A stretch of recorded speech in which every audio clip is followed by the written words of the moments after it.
Olá, queridos amigos. Estamos novamente para dar início à recapitulação da lição da Escola Sabatina. Já estamos aqui na lição 4 e o tema é Vendo a face do ourives. O ourives, ele é o artífice, que trabalha com os metais preciosos como o ouro, a prata. Ele que vai fazer todo o processo através do qual o ouro, o metal que ele vai trabalhar, seja purificado.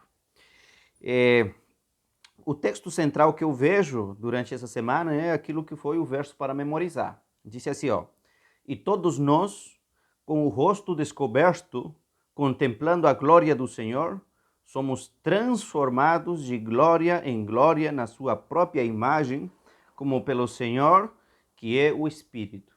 Então disse, nós somos transformados de glória em glória até a própria imagem do Senhor Jesus. Então, assim, o tema central dessa semana vai falar sobre a importância de a gente sermos transformados à imagem de Deus. E eu gostaria de lhe fazer uma pergunta que uma vez ouvi falar alguém, que é a seguinte: o que nós vamos levar para o céu? Nós sabemos que esse mundo um dia vai ser destruído, as casas, as roupas, os carros, tudo vai ser destruído. Mas o que vamos levar para o céu?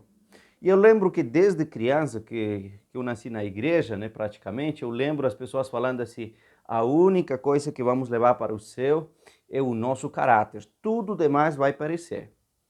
Só que depois de mais de 20 anos, ouvi alguém me ensinar o seguinte, ele me disse assim, não vamos levar o nosso caráter não. E você já se olhou no espelho? Você já viu como que você é? E eu comecei a avaliar e de fato, quando a gente se olha no espelho, a gente vê o que realmente nós somos. Às vezes nós somos briguentos, tem gente que gosta de falar as mentiras, tem gente que gosta da discórdia, tem gente que é ciumento, tem gente que é intemperante. E eu lhes pergunto, é com esse caráter que a gente vai lá para o céu? Não. Na verdade, quando a gente começa a se avaliar realmente no espelho, a gente percebe que se continuarmos assim, estamos perdidos. Então, assim, o que nós vamos levar então para o céu? Veja, nós não levamos o nosso caráter, porque o nosso caráter é ruim. Ele precisa ser transformado, modificado aqui na terra. A única coisa que nós vamos levar para o céu é o caráter de Cristo em nós. E é por isso que talvez o maior desejo de Deus é que nós sejamos transformados à sua própria imagem. Que nós tenhamos na nossa vida, no nosso diário viver, o caráter de Cristo em nós. É isso que nós vamos levar. Porque se nós formos com o nosso caráter que nós temos, isso seria um grande perigo para o céu. Imagine que eu sou uma pessoa impaciente, eu gosto das coisas do meu jeito, eu quero assim, aquilo, tá? Agora imagine que eu vou lá para o céu. Primeiro que a viagem para o céu vai demorar 7 dias. Se eu sou impaciente, já vou começar a questionar, reclamar, falar, não, eu quero ir logo lá. E acontecer alguma coisa lá, eu vou ver que é diferente talvez daquilo que eu quero, do meu jeito, então eu vou começar a brigar com os anjos, até com o próprio Deus. Não é com esse caráter que nós vamos. O caráter que vamos levar é o caráter de Cristo em nós. E a lição dessa semana, o tema principal tem que ver como nós podemos ser transformados e como Deus está transformando o nosso caráter, a imagem e semelhança do caráter dele. Tá bom? Então, assim, a primeira parte aqui fala sobre a importância de nós sermos restaurados à imagem de Deus. Vamos ler Romanos capítulo 8, versículo 29. Romanos 8, 29. Diz assim, aqueles que Deus de antemão conheceu, ele também os predestinou, disse, para serem conformes à sua imagem, a imagem de seu filho, a fim de que ele seja o primogênito entre muitos irmãos. Então disse que de antemão Deus predestinou, tá? Nos predestinou para nós sermos, disse, conformes à sua imagem, ou à imagem de seu filho. É o desejo de Deus que nós sejamos transformados conforme a imagem de Jesus. Por quê? Quando nós lemos Gênesis capítulo 1, versículo 27, fala sobre o momento da criação. Tá? Tudo que Deus falou foi com o poder da sua palavra. Deus disse, haja luz e houve luz. Deus disse que a terra produza todo tipo de vegetação e as vegetações surgiram. Então tudo foi criado com o poder da sua palavra. A única criação que Deus deu especial atenção foi o ser humano, porque Deus fez com as próprias mãos. Deus teve toda essa paciência, esse cuidado. E depois Deus deu o fôlego de vida, e esse boneco, né, se tornou um ser vivo, né? Esse boneco de barro agora passou a ser o ser humano. Só que quando Deus foi moldando, foi fazendo, Gênesis 1:27 nos disse que nós fomos feitos à imagem e semelhança de Deus.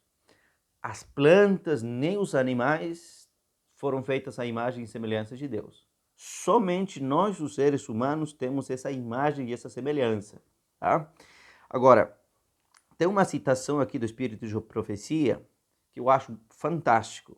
Disse aqui, ó. Isso está no dia domingo, na página... está no livro O Desejado de Todas as Nações, página 540. Diz assim: a própria imagem de Deus tem de ser reproduzida na humanidade. A honra de Deus, a honra de Cristo, acha-se envolvida no aperfeiçoamento do caráter de seu povo. Então, olha, essa imagem que nós tínhamos do nosso Criador, obviamente, o perdemos quando entrou o pecado, foi se degenerando. Nós ainda temos traços do caráter da imagem e semelhança de Deus, mas isso precisa ser restaurado. Ellen G. White, quando fala sobre a parábola, por exemplo, da dracma perdida, lá no livro Parábola de Jesus, ela fala que essa dracma representa nossos seres humanos. E muitas vezes diz, né, por mais que uma moeda, uma dracma, esteja às vezes assim enferrujada, suja, mas ainda tem traços do seu Criador, porque toda imagem tem a imagem de um herói, da nação, enfim. Então, por mais estragada que esteja uma moeda, ela ainda conserva traços da imagem que ela carrega. Assim acontece com o ser humano. Por mais que a gente esteja enferrujado por causa do pecado, a gente esteja assim desgastado, às vezes a gente vê uma pessoa que está lá na rua, jogada no chão, às vezes uma mulher lá na esquina da rua vendendo o seu corpo, e você pensa, mas aqui, olha a condição onde chegou o ser humano. Mas ainda essa pessoa tem traços da imagem do seu Criador. E o desejo de Deus é restaurar. Tá? Deus não quer que a gente seja como essa moeda que está tudo enferrujada e que vai ficar para sempre assim. Não. Deus quer restaurar. Tá? Deus quer limpar, purificar. E a única maneira de fazer isso é justamente quando nós passamos pelas provas. Quanto mais nós passarmos pelo fogo, mais seremos purificados. E é isso, por exemplo, no sábado, né? Ali fala uma história de um grupo de jovens que conheceram um homem que estava trabalhando com o ouro, o ourives, né? E lhe perguntaram, né? Mas como você sabe que o ouro já está pronto, já está puro? E ele respondeu, né? Quando eu posso ver o meu rosto nele. Então, quando eu vejo o meu rosto aí no líquido que está fervendo aí, e eu consigo ver meu rosto, é porque agora o ouro está puro. Enquanto eu não veja, o ouro precisa passar por mais fogo ainda. Precisa ser purificado mais ainda. Assim é com cada um de nós. Tá? Quando nós sabemos que estamos indo pelo caminho certo, quando no nosso dia a dia nós vemos refletindo o caráter de Cristo. Enquanto não refletimos a Cristo, significa que nós precisamos passar ainda pelo fogo. Tá? Às vezes por isso quando a gente se olha no espelho, né, a gente vê às vezes eu sou tão impaciente, gosto das coisas do meu jeito, eu já estou brigando com o pessoal aqui, aquilo, tá? Tenho problema com uma pessoa, isso mostra que você está precisando passar pelo fogo. Porque o certo é cada dia nós estarmos refletindo a imagem do nosso Criador, Cristo Jesus. E é isso que Ele quer restaurar. Tá bom? Agora, outra coisa que eu acho que bem interessante também, e a lição fala, né, a história aqui de Jó, coloca como um exemplo. Jó, por exemplo, ele estava sendo provado, né? Deus permitiu que ele fosse provado e inclusive até tentado, né? Satanás queria acabar com a vida dele. Mas Deus queria mostrar para o inimigo e para o universo inteiro que Jó, na verdade, ele honrava e servia a Deus não por interesse, mas por amor. Tá? Então Jó está passando por todas essas provas, mas ele jamais se revolta contra Deus. Tá? Ele permanece firme. Agora, o que ele não imagina, e os olhos humanos não enxergam, é que por trás de tudo há um grande conflito que está acontecendo entre Cristo e Satanás. O conflito entre o bem e o mal. E é por isso que aqui em 1 de Coríntios, capítulo 4, versículo 9, fala uma coisa bem interessante. Deixa eu ver aqui, 1 de Coríntios, capítulo 4, versículo 9. Diz assim: porque me parece que Deus nos pôs a nós, os apóstolos, em último lugar, como condenados à morte. Viemos a ser um espetáculo para o mundo, tanto de anjos como de homens. A nova versão internacional em inglês não traduz aí como mundo. A primeira parte diz: nós primeiro somos espetáculo para o universo, e depois diz aqui, diante dos anjos e diante dos homens. Tá? Ou seja, ele dá a entender que assim, nós, aquilo que está acontecendo aqui na nossa vida, no dia a dia, isso está, o universo inteiro está testemunhando, os anjos estão testemunhando, e o mundo inteiro, tá bom? E é isso que aconteceu com a história de Jó. Ele está passando por tantos problemas, por tantas dificuldades, o que ele não vê é que os olhos de Deus estão voltados para ele. Os anjos, todos os seres celestiais, o universo inteiro está vendo a vida de Jó, que ele vai honrar e glorificar a Deus ou não. Então ele se tornou um espetáculo. É isso que Paulo disse aqui, olha, todos nós nos tornamos como um espetáculo para o universo, para as pessoas, todo mundo está de olho na gente. E a lição, na parte final, faz uma pergunta bem interessante. Na verdade, uma comparação. E disse assim, ó, imagine que você está num enorme estádio, tá? Sentados de um lado da arquibancada estão todos os seres celestiais do Senhor. Do outro lado estão os seres que caíram juntamente com Lúcifer. Tá? Nas arquibancadas do lado direito, do lado esquerdo. Se sua vida nas últimas 24 horas fosse o jogo nesse campo, que lado teria mais motivos para aplaudir? E aí, quem vibraria mais por você? Deus e seus anjos ou Satanás e seus anjos? Porque todo mundo está como espectador naquilo que está acontecendo com a nossa vida. Jó, ele deu um bom testemunho. Deus e o universo vibrou, entendeu que o verdadeiro caráter de Deus, através da experiência de Jó.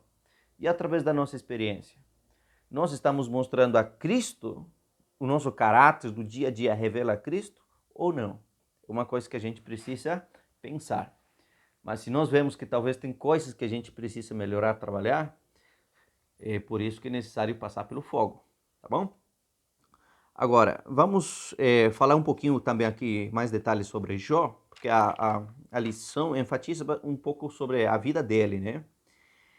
Quando nós vemos aqui em Jó capítulo 23,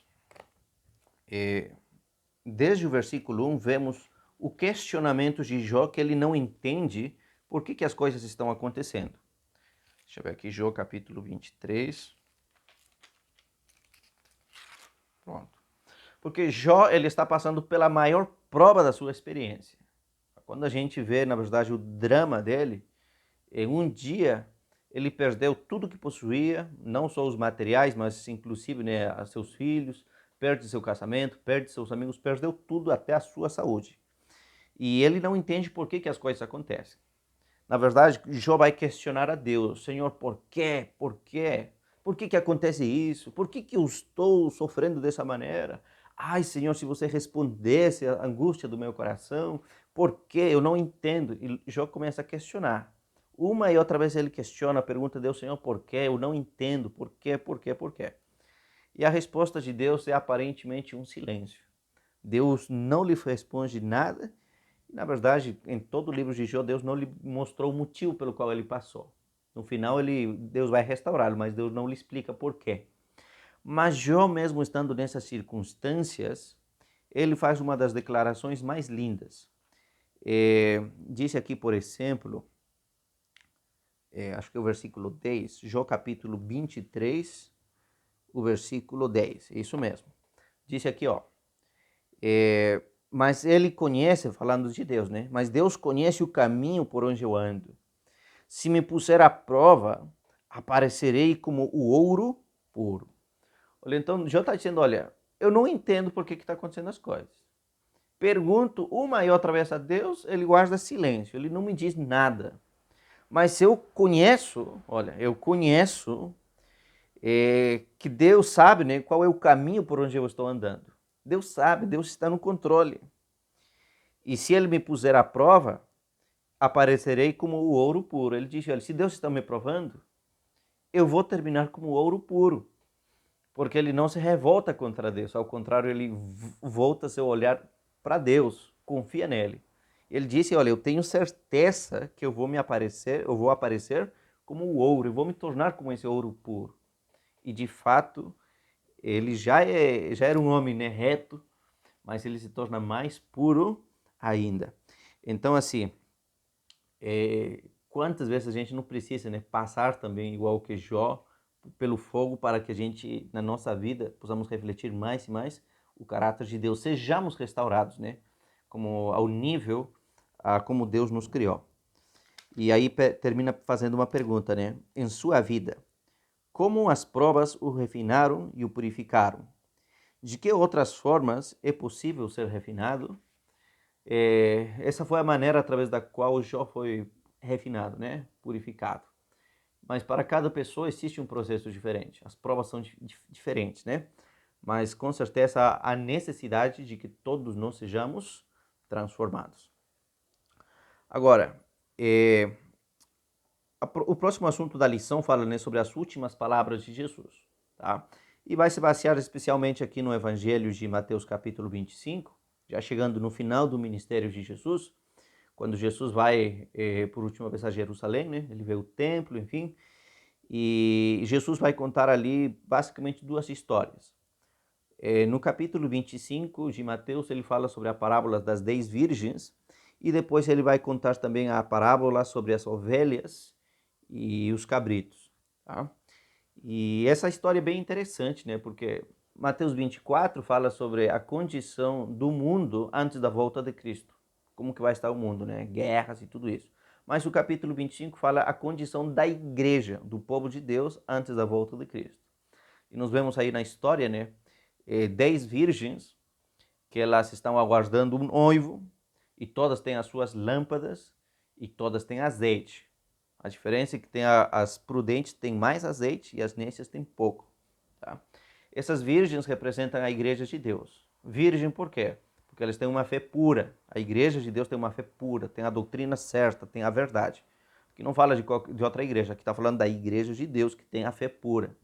Todas aguardam a volta do noivo, né? A chegada do noivo. Todos nós aguardamos a volta de Cristo Jesus. Tá? Todas as virgens têm lâmpadas. Todos na igreja temos Bíblia. Todas as virgens tinham azeite. Tá? Umas mais, outras menos, mas todas tinham. E aí vem um detalhe. Nós encontramos que o azeite é símbolo do Espírito Santo. Mas por outro lado também, né, o azeite, especialmente Ellen G. White fala, né, que tem que ver muito com o caráter, também representa o caráter. Tá? Então, a gente fica perguntando, né, mas finalmente o azeite então é o Espírito Santo ou é o caráter? Eu vejo assim que é os dois, da seguinte maneira. Quem vai transformar o nosso caráter, quem é? É o Espírito Santo. Quanto mais eu tenho o caráter transformado, é porque eu tenho mais do Espírito Santo. Tá? Então, na igreja, nós vemos que tem dois grupos de pessoas. Tem aqueles que estão cheios do Espírito Santo, estão sendo cada dia transformados e moldados. Mas tem também pessoas que não foram totalmente transformados, moldados. Tem pouco do azeite, tem pouco do Espírito Santo, pouca coisa tem mudado na sua vida. E é o desejo de Deus de que o nosso caráter seja transformado. É isso que vai fazer finalmente a diferença. Disse aqui, ó, tem uma coisa bem interessante que no final da lição da terça-feira disse assim, ó, se afirma que o caráter é o que a pessoa faz quando ninguém está observando. Que tipo de pessoa é você quando ninguém lhe observa? Então, assim, o caráter, então, não é aquilo que a gente fala, expressa em público, não. Diz, o caráter é aquilo que nós somos quando ninguém está nos observando. Então, é uma questão de a gente se avaliar, né? Quando a gente está sozinho, ninguém nos está observando, como que está o nosso caráter? Tem coisas que precisam ser moldados, transformados ou não? É uma coisa que a gente precisa se avaliar. E Jesus estava tão preocupado nisso, né, que as suas últimas palavras, suas últimas mensagens são voltadas com relação a isso. Tá? E ali disse, né, na parábola das ovelhas e dos cabritos, né, o rei ele vai separar as ovelhas dos cabritos. Mas qual é o critério para a separação? O caráter. Então precisamos sermos transformados. Eu lembro uma vez de um irmão da igreja, assim, que ele tinha um caráter muito forte. Brigava com todo mundo, estava mal com todos aqueles, ninguém mais suportava. E os irmãos estavam preocupados, né? Porque até as visitas que chegavam na igreja, muitas vezes não queriam mais voltar. Porque a pessoa era rude, tá? No seu jeito de falar, de tratar, era muito ignorante. Então, os anciãos não tinham mais como falar com ele. Então, tudo ficou para o pastor, né? Foram e falaram com o pastor, dizendo, pastor, olha, se você não falar nada, o negócio aqui acaba. A igreja está num problema sério. O senhor tem que falar com o irmão. E o pastor foi, né?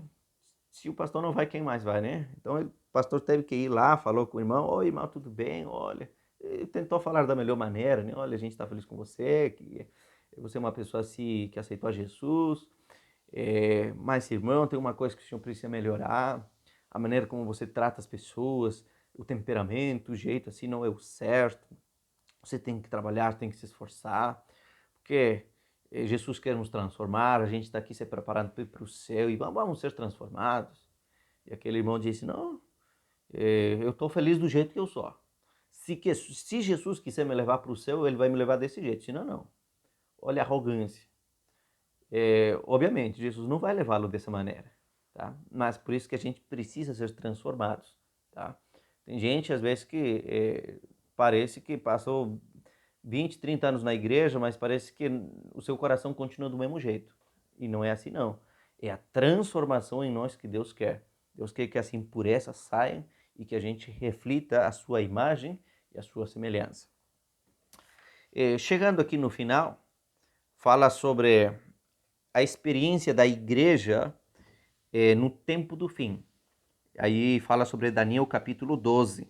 Tem que ver um pouco sobre as profecias, né? Mas fala sobre o momento quando a igreja, o povo de Deus, vai passar pelo último fogo, o maior fogo, a maior provação, para que possa ser restaurada na igreja, né, em cada um dos crentes, finalmente a imagem de Deus. Tá? Ali diz, né, em Daniel capítulo 12, versículo... Eu vou ler a partir do versículo 1 até o versículo... deixa eu ver aqui... Até o versículo 4. Disse assim: naquela ocasião, ou naquele tempo, Miguel, o grande príncipe que protege o seu povo, se levantará. Haverá um tempo de angústia como nunca houve, desde o início das nações até então. Mas naquela ocasião, o seu povo, todo aquele cujo nome está escrito no livro da vida, obviamente, será liberto. Muitos dos que dormem no pó da terra acordarão, uns para a vida eterna, outros para a vergonha e para desprezo eterno. Aqueles que são sábios, aqui disse, olha, resplandecerão, ou a Nova Versão Internacional disse aqui, né, reluzirão como o fulgor do céu. E aqueles que conduzem a muitos à justiça serão como as estrelas para todo sempre. Então aqui, olha, disse que o povo de Deus, que vai ir para o céu, aqueles cujos nomes estão no livro da vida, o nome dos salvos, disse, eles vão resplandecer, disse aqui, como o firmamento, eles vão brilhar, eles vão reluzir, disse, como o fulgor do céu. Mas antes deles reluzirem como o fulgor do céu, antes deles resplandecerem como a estrela, eles têm que passar por aquilo que está no versículo 1. Diz que haverá um tempo de angústia qual nunca houve desde o início da terra até então. Ou seja, o que acontece? Para você entender um pouquinho, você precisa ler o contexto, né? Se você ler, por exemplo, aqui, todo o capítulo 11 de Daniel, ali fala sobre a batalha entre o rei do norte e o rei do sul. O rei do norte aqui é o papado.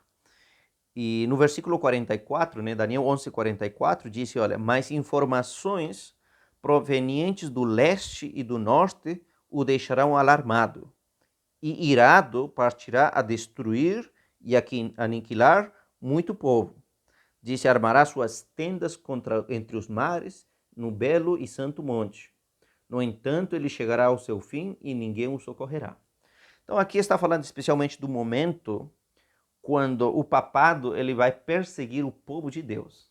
Tá? Aqui diz, não, o rei do norte é o papado, né? O rei do norte, diz, ele recebe informações que estão vindo do leste e do norte. E isso o vai deixar irado. E por isso que ele vai se levantar para destruir e aniquilar o povo de Deus. Então, quais são essas notícias que vêm do leste e do norte? Hoje não vou falar sobre esse aspecto, né? A mensagem, mas tem que ver com a mensagem dos três anjos. Tá? No tempo do fim, a igreja cheia do Espírito Santo vai pregar o evangelho. Milhares e milhares em diferentes partes do mundo vão aceitar a Jesus, igrejas inteiras vão se converter, mas essas notícias, disse, vai incomodar o papado. Ele vai ficar tão irado, e disse, vai partir para destruir e aniquilar o povo de Deus. Obviamente, para isso, tem que se dar o decreto dominical, para que o povo, a igreja, seja perseguida. E é nesse contexto que no versículo 1 do capítulo 12 de Daniel disse, naquela ocasião, qual ocasião? Na ocasião que o rei do norte, o papado, está perseguindo a igreja adventista, o povo de Deus. Então, nesse momento, disse que Miguel se levantará para proteger seu povo. Só que esse momento, diz, vai ser um tempo de angústia. Será o momento mais difícil na experiência da igreja, do povo de Deus. Será a maior perseguição que já houve. Disse, é o tempo de angústia, é o momento quando a igreja está passando pelo fogo mesmo, o maior fogo. Mas disse que Miguel Jesus se levanta para defender a sua igreja. É no momento mais escuro da história da humanidade, quando Jesus se levanta para livrar a igreja. E quem são aqueles que fazem parte da sua igreja? Disse, são aqueles cujos nomes estão escritos no livro da vida. Tá bom? Eles são libertos. E ali disse, né, que vai acontecer depois a ressurreição aqui. Não vou falar hoje sobre a ressurreição especial aqui, mas termina dizendo aí no versículo 3, né? Aqueles que são sábios, o povo de Deus, eles alcançaram a sabedoria porque o princípio da sabedoria é o temor do Senhor, eles aprenderam a temer, honrar a seu Deus. Então, esse povo de Deus que saiu vitorioso desse período de perseguição, desse período de angústia, disse que eles aqui vão resplandecer, eles vão reluzir como esse ouro puro que finalmente passou pelo maior fogo e agora reflete finalmente a imagem do ourives, a imagem do seu Criador. Seremos, disse, como as estrelas que estão no firmamento, brilharemos e estaremos ali para sempre com o Senhor. Mas para tudo isso, nós precisamos cada dia nos prepararmos. Eu li alguns dias atrás o livro do pastor Josanan Alves, né? E ele tem um livro que fala sobre Daniel, né? E ele disse assim, né? No primeiro capítulo. Existem momentos ordinários e extraordinários. Muitas vezes nós queremos viver os grandes momentos extraordinários, os momentos maravilhosos, como a gente vê na história de Daniel, seus três amigos, Daniel na cova dos leões, momentos assim grandiosos, maravilhosos. Mas isso às vezes nós não estamos dispostos a permanecermos fiéis nos momentos ordinários. Ele disse, olha, só passaremos pelo momento extraordinário e seremos vitoriosos quando aprendemos no dia a dia sermos fiéis nos momentos ordinários. Ou seja, se nas pequenas provas do dia a dia a gente aprende a confiar, aprender em Deus, nos voltamos para Ele, somos mais firmes, quando a gente passe finalmente pela prova final, nós passaremos vitoriosos. Mas se nós quisermos, hoje eu vivo uma vida tudo fraca, uma vida cristã descomprometida, estou um pé na igreja, um pé no mundo, não tenho essa firmeza, como que eu vou passar finalmente pelo fogo? Eu não vou conseguir, tá? O momento de angústia pelo qual a igreja vai passar, para nós fazermos parte desse povo, no dia a dia nós precisamos aprender das pequenas vitórias em todas as batalhas, tá bom? É uma luta, tá bom? E é isso que está nos falando. E termina falando aqui, né, sobre caráter e comunidade. Aqui tem uma citação na sexta-feira do Espírito de Profecia, né, no livro A Educação, página 159. Disse assim, a formação do caráter é a obra mais importante que Deus já confiou, disse, aos seres humanos. Nunca seu cuidadoso estudo foi tão importante como hoje. Jamais qualquer geração prévia teve de enfrentar aflições tão intensas. Nunca antes jovens foram defrontados por perigos tão grandes como hoje. Então, assim, nós estamos passando por problemas e ainda passaremos pelo tempo de angústia final, mas disse, olha, através de tudo isso está a formação do nosso caráter. É a obra mais importante que já foi confiada aos seres humanos. Eu vejo a história de Israel. Deus os tirou do Egito para levá-los para Canaã. Deus podia levá-los em poucos dias, tá? Mas Deus decidiu que a viagem demorasse mais tempo, porque era a maneira através da qual Deus os estava preparando para eles morarem finalmente na Canaã. E assim acontece com cada um de nós. Nós estamos no dia a dia nos preparando, Deus está nos moldando para um dia nós também morarmos na Canaã celestial. E uma experiência de um apóstolo que me chama a atenção é João. João e seu irmão, quando eles foram chamados por Jesus, eles eram apelidados de Boanerges, os chamados, filhos do trovão. Porque isso mostra que o temperamento, por exemplo, de João, como que ele era? Como que era o caráter dele? Ele era um trovão. Ele não era o tipo de cristão com o qual a gente pode sentar, conversar, orar, resolver os problemas. Não, ele era briguento mesmo. Ia na luta mesmo, no soco, e aí batia as pessoas. Era difícil. Filhos do trovão. Mas quando ele foi chamado, o temperamento era dessa maneira. E uma coisa que me impressiona de Jesus é que ele não chama as pessoas pelo que eles são ou pelo que somos. Deus nos chama por aquilo que nós podemos chegar a ser. E cada dia João passou tempo com Jesus, cada vez se aproximou mais dele. Ele foi vendo em Jesus o ourives e ele foi se encantando com ele. E cada dia almejou ser semelhante a Jesus. Ellen G. White, ela disse no livro Desejado de Todas as Nações uma coisa maravilhosa sobre João. Disse que de todos os discípulos, aquele que chegou a refletir mais a Cristo, se aparecer mais com Jesus, foi João. Disse que inclusive até a sua maneira de falar, de sentar, de caminhar, de tratar das pessoas era semelhante a Jesus. Passou tanto tempo com Jesus que começou a imitar tudo, o jeito que falava, o jeito que se comportava. E as pessoas quando olhavam falavam, rapaz, eu estou vendo aqui a Jesus. Mas ele chegou a refletir tanto a Jesus que no final da sua vida, nos evangelhos ou nas suas cartas que a gente lê de João, a gente vê que ele é chamado o quê? O discípulo do amor. Olha, de ser chamado filho do trovão, ele é chamado agora o discípulo do amor. Essa é a maior intenção de Deus na nossa vida, a formação e a restauração do nosso caráter, tá? E que você e eu, assim como João, passemos por essa experiência e sejamos vitoriosos. Que Deus venha nos abençoar, que Deus venha restaurar a sua imagem através do nosso caráter, através da nossa vida, tá bom? Vamos terminar fazendo uma oração? Oremos. Eterno Deus, Senhor, hoje estudamos um assunto maravilhoso que tem que ver, Senhor, com a restauração do nosso caráter, a imagem do nosso Criador, do Senhor, de Jesus. Pai Santo, isso é um processo que demora, leva tempo e às vezes é doloroso. Mas vemos que é tão necessário, Pai Santo, porque é a única maneira que a gente se prepara para morar um dia na Canaã celestial. Pai Santo, por favor, nos ajude a ter uma vida justa, reta, uma vida, Senhor, íntegra como Jó. Nos ajude, Senhor, no dia a dia te honrar e te glorificar. Pai Santo, só o Senhor lê os nossos corações, sabe a nossa vida. Transforma, Senhor, o nosso caráter, tira esse temperamento rude. Nos faz, Senhor, pessoas pacientes, discípulos do amor. Nos ajude, Senhor, a tratar as pessoas com amor, com respeito. Pai Santo, confiamos em Ti, que o Teu Santo Espírito conclua essa obra nos nossos corações. Oramos em nome de Jesus. Amém. Queridos amigos, o estudo da lição desse trimestre está sendo uma bênção, viu?